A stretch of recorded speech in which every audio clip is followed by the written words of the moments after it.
At ito na nga, narito nga kami sa expert chef na matatagpuan malapit sa King Abdullah Medical Complex. Dahil ito po ay biglaang lakad, ito ay laging natutuloy. At kami ay winelcome ni ate at ni kuya from Laguna and Nueva Ecija. Siya yun po ang aking mga kaibigan at ang aking most generous na kapatid. So this is our first time to experience yung unlimited buffet nila for 30 SR every Friday. At dyan yung makikita yung iba't ibang klase ng luto, mapagulay, mapakarne, mapaisda man yan. And of course, hindi mawawala ang pangmalakasan na meriendang Pinoy. Samahan lang yan ng kape. So ayan, hindi na kami nagpatumpik-tumpik pa. Kami ay kumain na and one taste is all it takes, and that's their tagline.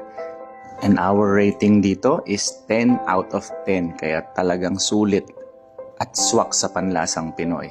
Hindi na nga namin nalitratuhan ng kanilang dinakdakan at kilawin dahil kami po ay nag-agawan na. So sulit po ang bayad ninyo dito sa Expert Chef. So ano pang inaantay nyo? Bisitahin nyo lang po sila malapit sa King Abdullah Medical Complex. At we ended up very happy and we prayed for them and for the success of their business. God bless mga kapatid. Salamat!